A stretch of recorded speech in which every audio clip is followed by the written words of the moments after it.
Good morning. I'm Kristen Folletti and welcome to News Desk on SiliconANGLE TV for Wednesday, April 10th, 2013. Yesterday, we reported that Google Fiber was heading south to Austin, Texas. Join us now to tell us about Google's plans for the Texas capital is SiliconANGLE contributing editor John Casaretto. Good morning, John. Good morning. So since November, Google Fiber has been connecting homes to gigabit internet in Kansas City, and now they've announced that Austin, Texas will soon become the next Google Fiber city. So John, why has Google chosen Austin as its next expansion city? Well, that's a good question. Google really, they pointed to a number of things, a whole bunch of things about the Austin culture in terms of its creativity, the entrepreneurialism, the artistic side of it, and then the University of Texas was mentioned and the new medical research hospital that's going in there. But behind the scenes, when you look at it, Austin was one of the early contenders to be the first city. And there's a whole, beyond all those reasons, there's one that's really hard to neglect, and that's that the city put together a very business-friendly proposition. It's a business-friendly town. The climate's right for that kind of thing, and it follows a lot of the reasoning why businesses in general are attracted to the area. When we talk about Google Fiber's gigabit internet, just how fast are we talking in comparison to what consumers experience now with their internet providers? Wow, it's actually, it's a whole different scale. I haven't experienced it myself yet, but in most cases, if you look nationwide, your typical connection is going to be somewhere like 5 to 6 megabits. Cable residents, it might offer realistically 15 megs, 20 megs. This is an entirely different scale. And, there are some exceptions, some outliers out there. There's some fiber that's out there. There's Fios out there. And some of these connections go up to around 30 megabits, maybe 50 in some places. But, Fios is stalled. This is still even way beyond that. An order of magnitude beyond that. And it brings that whole multimedia, the broadband, in real time. You can DVR, 8, 10 shows at the same time, through the network, just a whole bunch of different capabilities that this new level of speed brings to you. When exactly are Austin homes going to be able to connect, and what kind of products are they going to have access to? Well, they plan on starting to connect homes in mid-2014, so this is pretty accelerated here. Customers there are going to basically see the similar choice of products that they've seen, that we can look at Kansas City and what they have there, which means gigabit internet, and then there's the gigabit internet plus Google Fiber TV service, and they have their 200 HD TV channels that come along with that. So it'll be similar to what we've seen, and we've seen in OLAF, it's coming out there, and you got Kansas City, the services that they have there, so they'll keep in line with those. Google says that they're still working out pricing details for Austin, but that consumers can expect to see them roughly similar to those of Kansas City. Has Google said anything else about the possibility of free internet in either of those cities? Well, I think that so far they've said that they're going to offer customers a very similar service, a free internet connection at 5 megabits for 7 years. And that's provided they pay the one-time construction fee. So again, that's keeping in line with the Kansas City and the offers that they have going on there. So as we know, this gigabit internet is only available in a very limited number of cities at this time. Is there anything that other cities can do to entice gigabit internet to come their way? Well, that's a good question. I think first off, you need to call Google, because they're certainly the leaders in pushing this. It seems, they're at the forefront. But, I say as a city, you need to make some things realistic from a business point of view.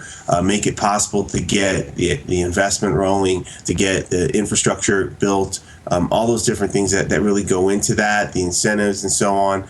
That all has to be there in order for this to be a real possibility. If it gets complicated, then there's going to be a competition in cities that have got for other reasons to come in there, and a better perspective for Google or other cities to these cities to come in and do this.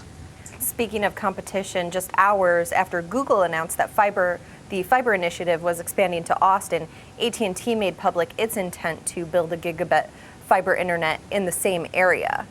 So, John, certainly this is exciting news for Austin residents all around, but overall, is competition in this space a good thing?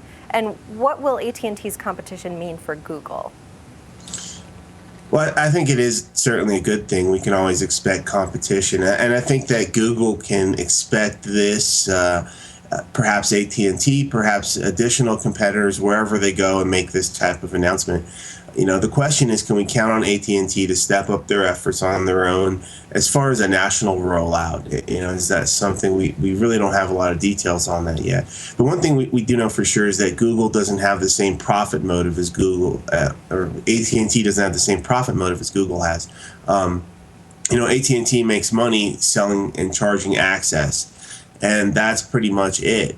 They do have their cable, their TV package in there, and they sell that as well. But it's all about access. Google has got this other factor where they enable revenue that comes into and from its search engine, and all its different properties out there. So there's that aspect of it, and I think that from in the long run, I think that Google has got the ability to do some pretty deep cost pressures to AT&T, to other competitors, because they don't have the same structure as they do. So far, what do we know about AT&T's gigabit internet plans? Well, beyond the announcement that they intend to build one also in Austin, not much. We don't really know much about the pricing, the timing, or the product, but we can expect that they intend for this to be a competitive product. So I think that we'll eventually see some news about what exactly they plan to deliver and when and how much it's going to cost and all that, and we'll have some more to talk about at that point. Is AT&T going to be offered the same terms and conditions from the city of Austin that Google has in terms of geographic location and things like that? Well, that's a good question. One thing that we can expect is that AT&T's goals to meet this would be contingent on that very notion that they're going to see the same level of various permits, planning, business incentives, these different things that make this possible, a rollout like this possible. It involves tearing up streets, and it involves digging things up and laying down fiber, getting that to your home. I mean, that it's a big effort, and it involves a lot of contractors, it involves a lot of permits, potentially unions, and so on. So it would have to be a very similar arrangement where they can do things very efficiently. And it's the same thing when you scale out to the cities. As far as Google's rollout, it has to be very favorable conditions for that to be able to happen and happen quickly. Now that AT&T has made public their plans, are there any other internet providers that are coming out of the woodwork? Anyone that we know of that have gigabit internet offerings in the works? No, but we can be sure that there'll be other internet providers that potentially could be looking at this and responding to this challenge and competition from Google. Google has gone in this case beyond just making an example here of these other companies, because there was this whole thing. They're really showing these companies that you can really do this, and it's not just a showcase type of thing. It really looks like they're intending to become a potent broadband provider and to take this nationwide. Now that they've gone into a major technology-heavy city and they're doing this, I think that they've really set the stage for a more aggressive rollout, and I think that we'll see some more cities coming on board, potentially soon. Well, John, thanks so much for taking the time with us this morning. Great to see you as usual.